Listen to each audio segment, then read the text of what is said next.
Hello, welcome to my channel. This is Species in Africa Series 1. The first species is Calidea dregii. They are flashing, vibrant, colorful insects which can be seen worldwide, except in Antarctica, and has a vibrant green lustrous exoskeleton. The propagation of light reflects colors seen by the human eye on its exoskeleton and appears to shine a rainbow hue under clear white light, and this gives them the name rainbow shield bag. The beautiful colors on its exoskeleton makes it an easy prey for most predators. Hence, it is known to release a foul-smelling odor to scare off any unappealing predator that dare approach it. They feed on saps by sucking it out of new seeds. They can become a serious pest due to its habitat feeding behavior. It mostly attacks inflorescence, flowers, fruit, and seeds. The attack part of the fruit often presents reddish-brown spots where females deposit eggs, but seldom on the underside face of the leaf. Calidea species are polyphagous insects of the Scutellariidae family Heteroptera. Its physical appearance can often be mistaken for a jewel beetle. However, they are considered to be from the family of insects known as Pentatomid, which comprises of stink bugs. Their classification to this category is due to their defense mechanism, excretion of a foul-smelling liquid to warn predators. The most notable feature is their lustrous carapace, which reflects light in such ways, causing white light to divide into red, orange, yellow, green, blue, indigo, and violet. The propagation of light affects the pattern of the colors. They can be seen thriving in semi-arid climates all over the world and most commonly seen in Southeast Asia and other parts of the hemisphere, especially India. Hence, their second name, green jewel bag of India. These bags are also have green blotches on their carapace and are completely orange, sometimes yellowish pink on their underside. They are one of the biggest pests in agriculture. It has a vibrant exoskeleton and a whitish blue legs and a joint which connects a needle-like proboscis hidden underneath the head. They will look for the softer part of the host plant stem and use its needle-like mouth to penetrate through the venations and the stem tissues. It will then, after unhinging its needle-like mouth part, will suck out the sap from the stem of the unfortunate host plant. Its diet includes poisonous plants as well. This type of feeding behavior is similar to that of assassin bugs. Unlike Calidea dregii, assassin bug will use a paralyzing venom to melt down the prey's tissue and cells, then suck them out alongside the innard. Its hunting behavior is very common for predatory insects. Their behavior is just the same as the Pentatomid species, with their method of foraging being none other than wandering, as they are practically flightless and will rarely ever use their wings. Diastocera trifasciata, formerly known as Analeptis trifasciata, belongs to the order Coleoptera and the family Cerambicidae, and this insect poses a serious threat to cashew cultivation. They cause serious branches or trunk loss to the crop. Adult cut branches or trunk into larger crop, and the female lay her eggs inside. Their infestation rate ranges from 40 to 80%, resulting in up to 55% yield loss of cashew. The appearance of adults is usually in May after the first rains. Their high population during the rainy season will be linked to the availability of food resources, which is essential to the life of Cerambicidae. These are exclusively related to reproduction. They must feed after emergence of foliage and soft bark of the host plant before reaching sexual maturity. In this way, the activity of the adult of this group will be synchronized with the rainy season, which implies a greater availability of resources. Host plants will then produce tissues suitable for feeding adults, and the larvae will complete their development to emerge at this stage. The drop in the level of population from November until their total disappearance is due to gradual rise in temperature.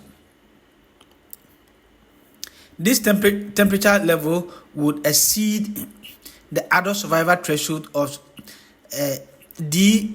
trifasciata. The blue-headed coucal, Centropus monachus, is a species of coucal in the family Coucoulidae. It is native to tropical Central and West Africa, where its typical habitat is swamp, riverbanks, secondary growth forest edges, tall grassland, wet savanna, plantations, farmland, and villages. The blue-headed coucal occurs at altitude of up to 3,000 meters, that is 9,800 feet, and are generally at higher altitudes than the Senegal coucal, that is the Centropus senegalensis. It is found in Angola, Benin, Burundi, Democratic Republic of Congo, Ivory Coast, Equatorial Guinea, Eritrea, Ethiopia, Gabon, Ghana, Guinea-Bissau, Kenya, Liberia, Mali, Nigeria, Rwanda, Sudan, Tanzania, Togo, and Uganda. Like all coucals, this species is carnivorous, consuming nearly anything that can fit into its mouth, including insects, rodents, birds, and their eggs, snails, amphibians, reptiles, and snakes. They also feed on carrion.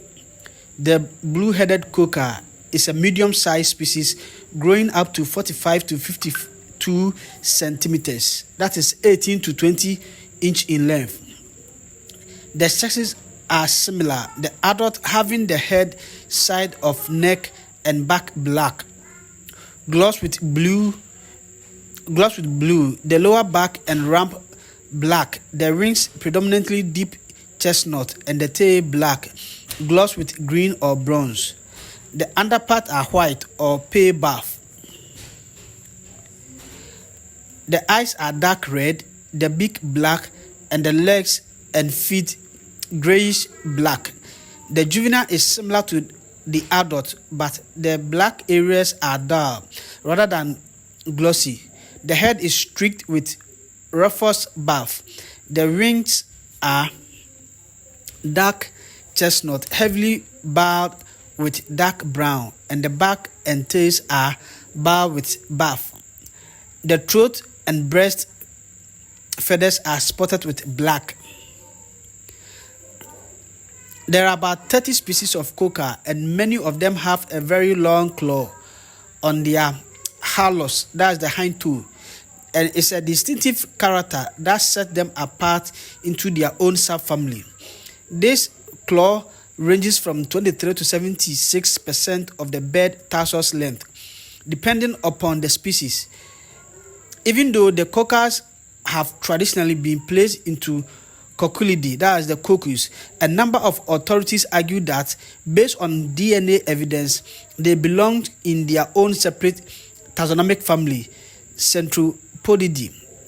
Unlike those of the coucus, the coucals are not brood parasites. Instead, they build their own nests, and nearly all of them show varying degree of sex role reversal, with at least one species being polyandrous.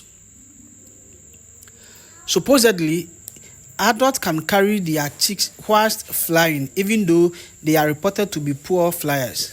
The population trend appears to be stable, and hence The species does not approach the threshold of vulnerable under the population trend criterion, that is, greater than 30% decline over 10 years or 3 generations. The population size has not been quantified, but it is not believed to approach the threshold of vulnerable under the population size criterion, that is, less than 10,000 mature individuals with a continuing decline estimated to be greater than 10% in 10 years or 3 generations with a specified population structure. For this reason, the species is evaluated as least concern. Achatina achatina, commonly known as the giant African snail, is also known as the giant tiger land snail. It's a species of large air-breathing land snail, a terrestrial pulmonate gastropod mollusk in the family Achatinidae. The name Achatina is from achates, a Greek word for agate. It shares the common name giant African snail with other species of snail such as Lasachatina folica and Achatina marginate. The species is believed to be native to West Africa, within 160 kilometers to 300 kilometers of the coast of Sierra Leone, Liberia, Ivory Coast, Togo, Benin, Ghana, and Nigeria. It prefers warm tropical conditions but can survive temperatures lower than 2 degrees Celsius and higher than 30 degrees Celsius by becoming dominant. Sunshine will kill giant African snail, so it is mostly active at night. During the day, the snail burrows underground or retreats into its shells. Achatina is routinely confiscated by quarantine authorities at the United States airport. It has been suggested that this species be given top national quarantine significance in the United States. The shells of these snails often grow to a length of 18 centimeters and with a diameter of 9 centimeters, making them the largest extant land snail species known. Shell coloration is affected by environmental conditions as well as genetic variability of the source of the population. Shells are sometimes described as light brown with dark brown stripes, while at other times described as reddish brown with weak yellowish vertical marking. Similar to other giant land snails, these species are herbivorous. They feed on more than 500 types of plants, including peanuts, beans, peas, cucumber, cocoa, banana, cauliflower, fruit, stems, and leaves. If fruit and vegetables are not available, the snails will eat a wide variety of ornamental plants, tree barks, and even paint and stucco of houses. It is also known to eat smaller invertebrates in order to reach their desired calcium and protein intake needed for survival. Among the insects include ants, small worms, beetles, and smaller snails. Like almost all pulmonates gastropods, these snails are hermaphrodites, having male and female sex organs.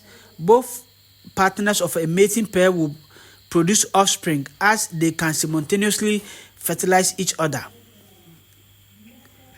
Each snail lays up to 1,200 eggs per year, and in ideal conditions, eggs will hatch 11 days after being laid.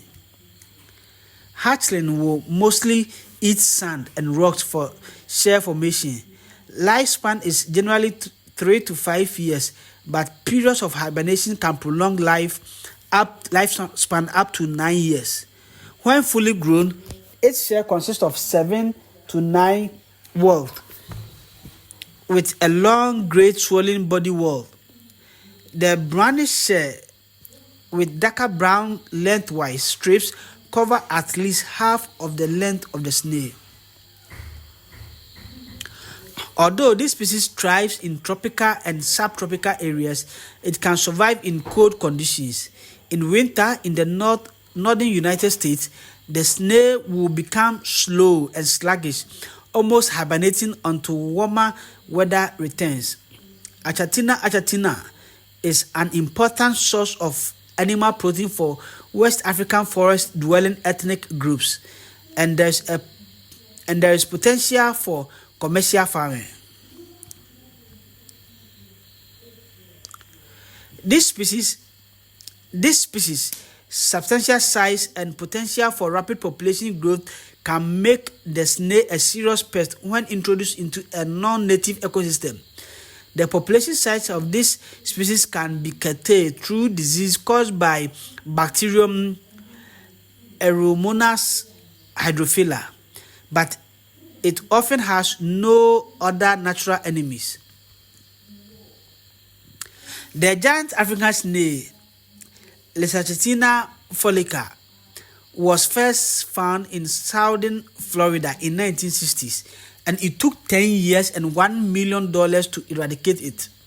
It was reintroduced in 2011, and eradication efforts were completed in Broward and Miami counties in Florida in 2021. State and federal officials are responding to new introduction of the invasive snails, this time in Pasco County, Florida. The giant African snail detected in Newport Richey, Florida, are unrelated to the population of the giant African snails eradicated from the Broward and Miami-Dade counties last year. This pest remains a threat in Florida, Hawaii, and the Caribbean. These snails can also carry a parasitic nematode that can lead to meningitis in humans. Although this species can move up to 50 meters overnight, on average it will not move more than 250 meters in 1 year. Trade and transport are the main mechanisms of human-assisted long-distance dispersal. Giant African snail has been found to attach to shipping containers and machinery. Eggs have been found on soil associated with imported goods. You have to be cautious around these snails. They may carry organisms that can cause disease in humans. Internationally, there is interest in giant African snails as a meat product, and it is marketed in Europe and America. However, giant African snails meat has been reported to transfer bacteria and parasites to humans if eaten raw or poorly cooked. Snails is consumed, and allowing their mucus to contact human mucus, memory, such as in the eye, nose, and mouth. Disease transmission is also possible if snails are handled with bare hands. Giant African snails is a nuisance to humans when large infestations occur due to stench that emanates from dead snails. Decaying snails' shells can alter soil properties when calcium carbonate from the shells neutralize soil acid. If you handle snails or slugs, wear gloves and wash your hands. Always remember to thoroughly wash fresh produce. When traveling in areas where the parasite is common, avoid eating uncooked vegetables. Also, allow authorized agricultural workers access to property to survey for the snails. Since 2011, these snails have been found in Miami, Florida, although the current range is limited to the southern latitudes of Florida. These snails can withstand freezing and go into hibernation for as much as a year. This allows them to more easily expand their range northward, especially during years of warmer winters. This snail is a species of concern due to its high degree of invasiveness and its potential to harbor zoonotic pathogens. African land snails are known to be the host of multiple species of parasites and bacteria, including but not limited to the rat langworm and salmonella. Keep an eye out for these invasive snails, which can grow up to 8 inches in length and more than 4 inches wide. Giant African snails feed on plants at night. They hide among plants or under debris or soil during the day. So discourage these land snails in your yard, eliminating mulches, ground cover, and other dense vegetation that will provide them a moist and sheltering environment. Reduce the amount of irrigation to deny snails the moist environment they prefer. The giant African land snail seems to be particularly attracted to banana and papaya fruit, so they have been used as bait to attract them. Newer mollusk baits contain iron phosphate as a toxicant. Iron phosphate is normally thought of as a fertilizer, but will also control snails and is the most environmentally friendly product currently available.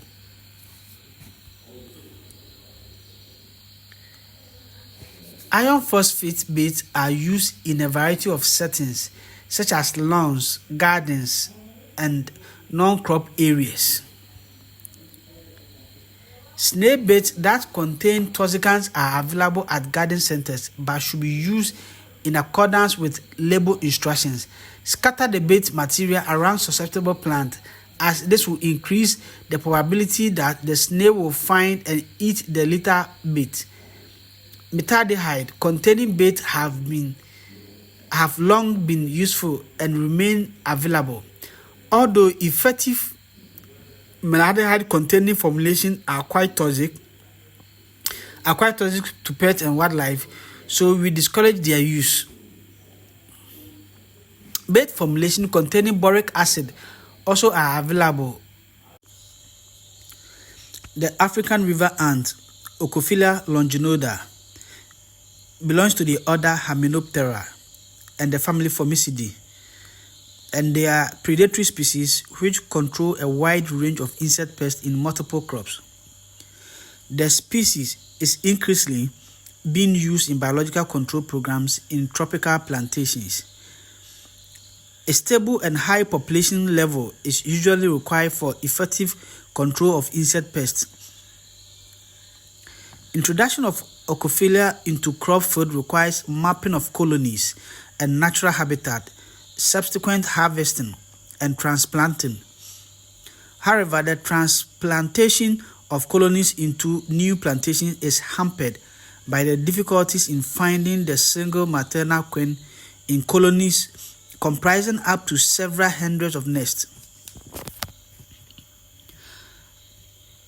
They are abundant and widely distributed across sub-Saharan Africa, where the species is a precious tool against fruit pests. These ants use larva sac to weave together leaves to form their nesting cavities. A mature colony of Ocophila can entirely dominate a tree, with nests distributed throughout the heavily defended arboreal territory. In Nigeria, it is dominated on cocoa and coffee. It occurs in mangoes orchard in Benin and Ghana, as well as orange orchard also in Ghana. River ants are recognized as biological agents for the control of insect pests in multiple tree crops, including cashew, citrus, and mango. The two species of river ant, Ocophila smaragdina and Ocophila longinoda, are effective biological control agents against more than 50 different pests in multiple trees, crops, and forest trees. Their control ability can be equal to or more effective than chemical pesticide, resulting in increased crop yield and on higher fruit quality. They may be utilized as protein food for humans, and in this way, they can contribute to food security. Colonies of Ocophila are established by a mated queen. A mature colony of Ocophila is composed of maternal queens, workers, large and small, winged males and females, that's sexuals. During the rainy season, males and queens are liberated from their natal nest and perform a flight, that's nuptial flight. After the nuptial flight, a mated queen lands to start a new colony. The queen's role in the colony is to lay eggs, which ultimately produce viable offspring, that's larvae, pupa, imago, and mature workers. Therefore, the use of weaver ant as biocontrol agent can only be sustainable and successful when a colony contains a maternal queen. Colonies can be found by trapping newly mated queens and with the use of artificial nests, which are reared in nurseries, which can be introduced in a new orchard. Knowledge on the weather conditions that trigger flight and time of the day of the occurrence of flight is well documented. This facilitates the collection of queens for rearing. Colonies in the nursery and which are obtained through trapping of a new mated queens take at least 2 years before they can be transplanted into a plantation for the control of insect pests. More than 2 years can be considered as a long duration for a colony to be reared in the nursery before transplanting it into the plantation. Therefore, a quick alternative method of weaver and colony transplantation is required. Queens disperse from the natal colonies at the onset or during the rainy season. The copulation of unrelated sexual forms during nuptial flight provide an opportunity for genetic mixing and plays an important role in the life cycle of many species. There are mainly two mating systems which have been reported in ants, and these are male aggregation and female calling. Male aggregation is a system that winged males and females meet during nuptial flight. Female enter a swarm which is dominated by males and subsequently mate with one or more of these males and return from the flight as fertile queen. Female calling is a system that winged females position themselves near their natal nest and emit pheromones to attract winged males with whom they mate before they disperse or re-enter their colony as fertile queens. Fertilized queens search for nesting place and shed their wings after the mating. Queens then rear their first brood by using food reserves stored in the fat body and their wing musculature.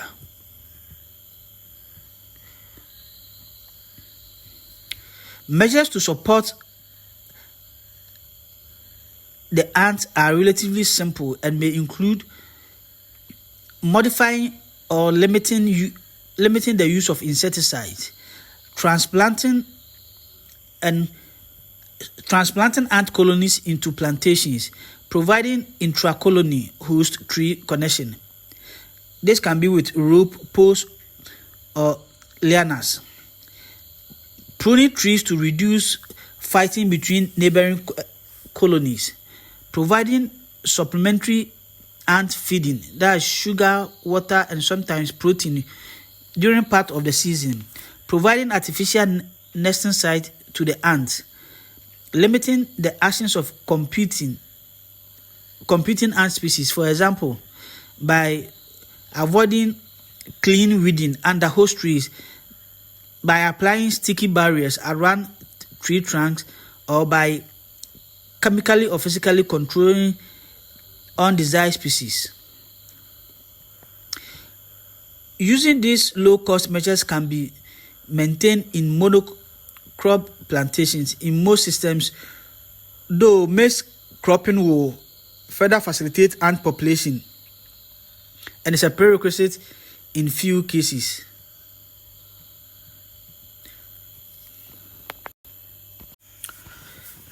Like all ants, the first brood is cared for by the queen. She feeds the larva, regurgitate body fluid, and unfertilized eggs, often losing up to 60% of her body weight in the process, as she will not leave her brood during this time to go out and forage. After the first workers develop, they take over brood care, and then the queen devotes the rest of her time and energy to lay eggs. In addition to caring for eggs and larvae, workers care for the queen by feeding and cleaning her. Although minor workers are the primary nestmates, once the larvae reach their maximum size, they are cared for equally by the major and minor workers. Ocophila longinoda are relatively large ants with the bodies of workers averaging 6 millimeters in length. The body of the ant is segmented and is divided into 3 main parts: the head, thorax, and abdomen. Like all insects, 6 legs are connected to the thoracic region. These ants range from orange to dark brown in color. Erect hairs cover the surface of the gaster, while a finer pubescence encompasses the rest of its body. The eyes are well developed with eye spots. The clapus, the large shield-like plate on the front of its head, is large and convex, with the outer edge of overhanging the basal borders of the mandibles. It has 12 segmented antennae, with the first segment of the antennae longer than the second and then the third put together. Its mandibles are extended and have triangular elongated teeth that cross one another when at rest. The thorax is very constricted in the mesonotal region. The petiole between the thorax and abdomen is thin in dorsal view, but looks low and rounded in the side view. The gaster has a visible accidipole. On the ant's feet, there are powerful suction pads called areola, allowing this ant to maintain heavier loads than other ants. Another important characteristic of the weaver ant is the presence of the rectal gland and the sternal gland, both of which are located near the anus. Ozyrachis tarandros, tree hoppers, are members of the family Membracidae, a group of insects related to the cicadas and the leaf hoppers. About 3,200 species of tree hoppers in over 400 genera are known. They are found in all continents except Antarctica. Only 5 species are known from Europe. Individual tree hoppers usually live up for only a few months. Tree hoppers, due to their unusual appearance, have long interested naturalists. They are best known for their enlarged and ornate pronotum, expanded into often fantastic shape that enhance their camouflage or mimicry, often resembling plant thorns. That is the commonly used name of thornbacks for a number of tree hopper species.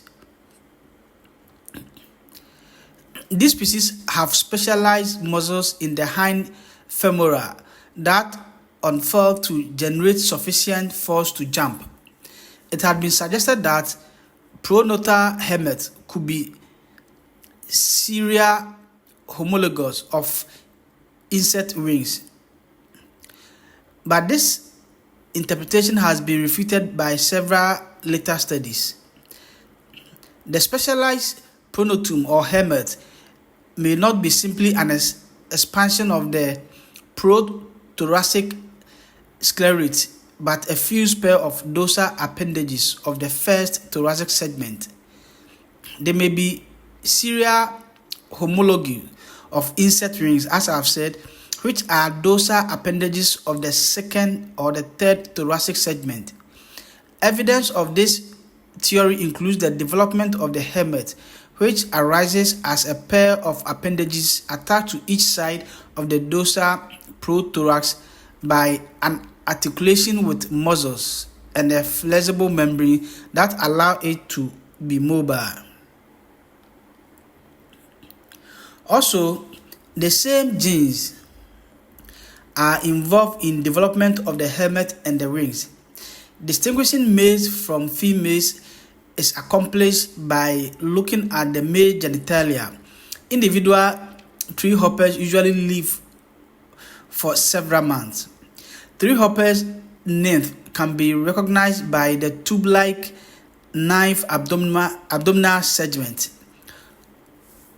through which the 10th and the 11th segment can be exerted in defense or to provide honeydew to other animals.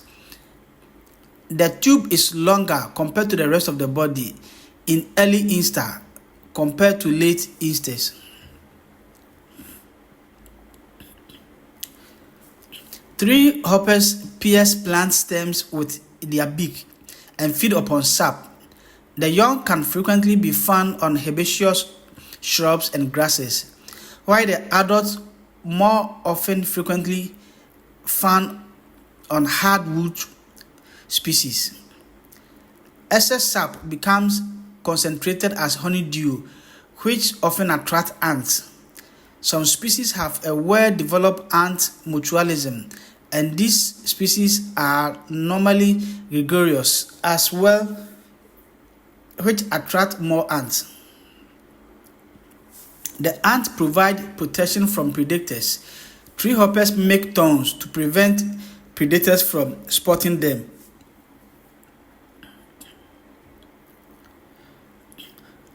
Others have formed mutualism with wasps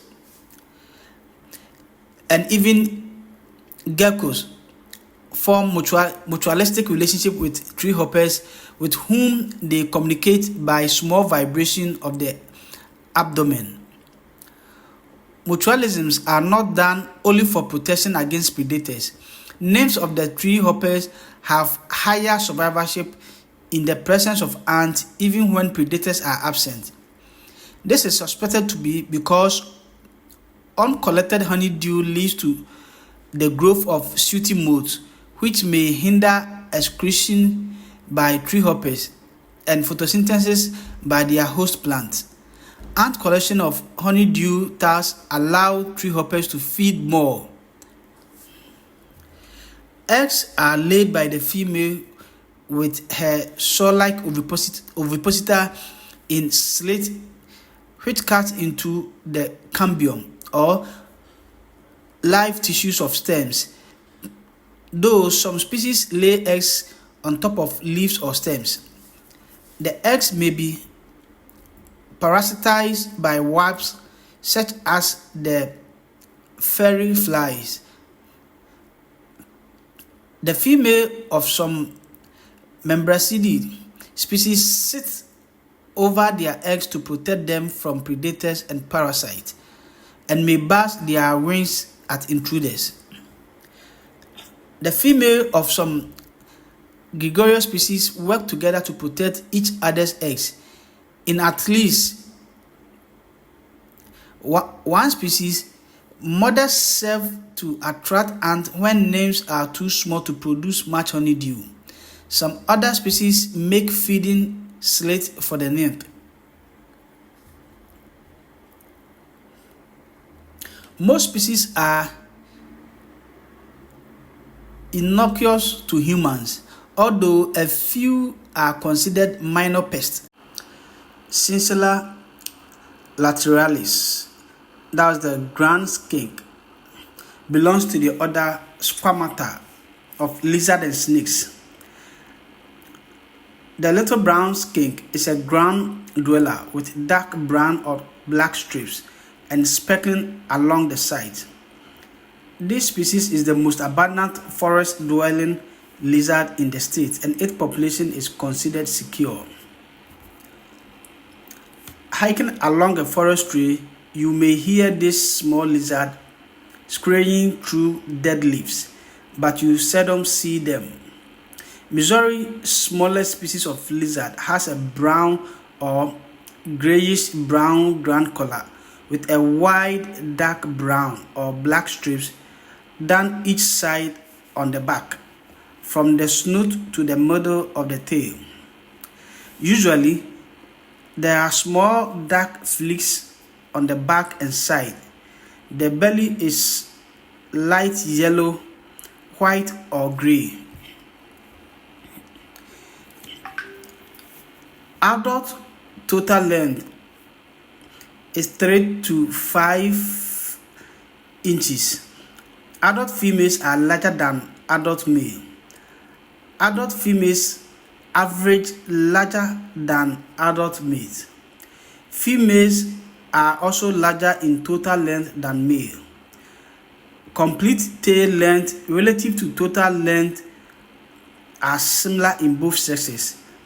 Head width in adult male are similar to that of adult female, but analysis of covariance revealed that males had slightly larger heads on average than females of the same species.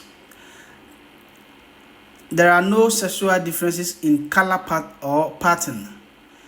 The number of mid-body scales rows are similar in both sexes. Little brown skinks are woodland species. They seldom venture into open areas unless there is an abundance of natural shelter, such as leaf litter, short grass, or low plant growth with scattered rock or logs. On warm, sunny days, little brown skinks can be seen or heard as they dart through leaf litter on the forest floor. The little brown skink seldom climbs onto rock, bushes, or tree. On cool days during the active season, this species hides in leaf litter or under flat rocks or logs. Little brown skinks escape predators by a rapid lateral snake-like movement. The tail easily breaks off when grabbed by a captor. Little brown skinks eat a variety of small insects, spider, and small earthworm. Courtship or mating occur in spring or early summer, and females normally produce 2 clutches a season with 2 to 7 eggs per clutch. The eggs are often retained inside the female for a considerable period, and the embryos are already well developed when the eggs are laid. This shortens the incubation period to only about 22 days. Eggs are laid in rotten logs, stumps, or under leaf litter or rocks. Unlike most other skinks, little brown skink do not stay with the eggs after laying them. Individuals typically reach sexual maturity within 1 year, and most individuals live only about 3 years. Because of their small size and ground-dwelling behavior, little brown skinks can fall prey to a variety of predators, such as snakes, other species of lizard, large wolf spider, birds, and mammals such as shrews, skunks, and armadillos. Even bluebirds have been recorded feeding these skinks to their nestlings. This species has a clear scale on each lower eyelid, enabling it to see when the eyelids are closed. This is an adaptation for its habitat, as it protects the eyes from damage as it darts through thick leaf litter. The skinks are a larger family of lizards with species on nearly every continent and many oceanic islands. There are over 1,580 species worldwide, representing about 115 genera. The smallest species may be only 3 inches long. The largest may reach up to 2 feet. Most species have smooth overlapping scales and live either on or under the ground. 5 genera with about 15 species occur in the United States. A few non-native species have been introduced into southern Florida. Missouri skinks are represented by 2 genera, with a total of 6 species and 1 additional subspecies. All skinks can quickly break off their tail if grabbed by a predator.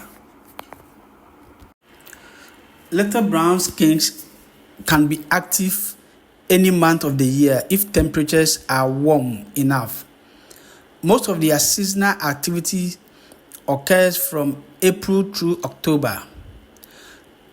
During cooler parts of the year, they can be active during midday, but during warmer parts of the year, their activity is restricted to morning and late afternoon.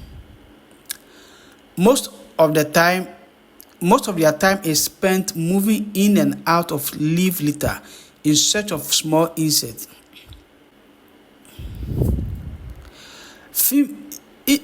Individual females deposit 2 or more clutches, varying in size from 1 to 4 eggs during May, June, July, and August. The number of eggs produced in a given clutch is determined largely by female body size. This species is apparently secure in Virginia because of its abundance in some forested habitat and its widespread distribution. Ensuring its survival in any area depends on the availability and size of suitable forested habitat. Maintenance of leaf and humus layers. Monitor lizards are species of the genera Varanus or Lantanotus in the family Varanidae. About 50 species of Varanus are recognized in the subfamily Varanidae. Most have an elongated head and neck, a relatively heavy body, a long tail, and a well-developed legs. Monitor lizard originated over 90 million years ago in northern Asia and expanded during the Miocene to reach Europe, Africa, and Australia. They are the largest lizard in Africa, Asia, and Australia, but are absent from the neotropics. Some monitor lizards, such as the African monitor, Varanus niloticus, spend a considerable amount of time in and around shallow water. They dive readily and can swim strongly when disturbed. The nostrils located towards the tip of nose indicate that the aquatic habitat of Varanus savator. This species, V. savator, is a Catholic feeder with a diet that includes crustaceans, fish, insects, small mammals, birds, amphibians, and other reptiles. Varanus achieve their greatest diversity in the Northern Territory of Australia, where most of the 26 species presently on the continent were found. In part of Africa and Asia, varanids are hunted for their skin or as medicinal ingredient, but mainly for their meat. In the more advanced monitor lizard, the postpulmonary sputum completely divides the lungs in the pleural cavity from the peritoneal cavity. The lungs more closely resemble the lungs of primitive mammal and occupy the cranial, dorsal, and ventral cavity. As they have expanded cranioventrally, the heart now occupies a more caudal position on the mid-sternum rather than the pectoral inlet. Internally, they are multi-chambered and have an extensive network of valvi, all of which connect to the intrapulmonary bronchioles. Large number and highly compliant lungs give an increased tidal volume and low respiratory rate. The smallest monitor lizard attains a full length of only 20 centimeters or 8 inches. However, several species grow to great size and length. Examples of large monitor species include the Komodo dragon of Indonesia, the largest of all lizards, which grows to a length of 3 meters, that's 10 feet. The two-banded or water monitor, that's Varanus cervitor of Southeast Asia, which grows to 2.7 meters or 9 feet. The Perinitai, that's the V. giganteus of Central Australia, which grows to 2.4 meters and that's 8 feet. And then V. bitatawa of the island of Luzon in the Philippines, which grows to 2.0 meters, about 7 feet. Monitor lizards are considered unique among animals in that category and are relatively morphologically conservative, yet show a very large size range. However, finer morphological features such as the shape of the skull and limbs do vary and are strongly related to the ecology of each species. Monitor lizards maintain large territories and employ active pursuit hunting techniques that are reminiscent of similar-sized mammals. The active nature of monitor lizard has led to numerous studies on the metabolic capacities of this lizard. The general consensus is that monitor lizards have the highest standard metabolic rate of all extant reptiles. Like snakes, monitor lizards have highly forked tongues that act as part of the smell sense, where the tips of the tongue carry molecules from the environment to sensory organs in the skull. The forked apparatus allow for these lizards to sense boundaries in the molecules they collect, almost smelling in stereo. Monitor lizards have a high aerobic scope that is afforded in part by their heart anatomy. Whereas most reptiles are considered to have 3-chambered hearts, the heart of monitor lizard are with those of boas and pythons and have a well-developed ventricular septum that completely separates the pulmonary and the systemic sides of the circulatory system during systole. This allows monitor lizard to create mammalian equivalent pressure differentials between the pulmonary and the systemic circuit, which in turn ensure that oxygenated blood is quickly distributed to the body without also flooding the lungs with high pressure blood. Monitor lizards are oviparous, laying from 7 to 38 eggs, which they often cover with soil or protect in a hollow tree stump. Some species, including the Komodo dragon, are capable of parthenogenesis.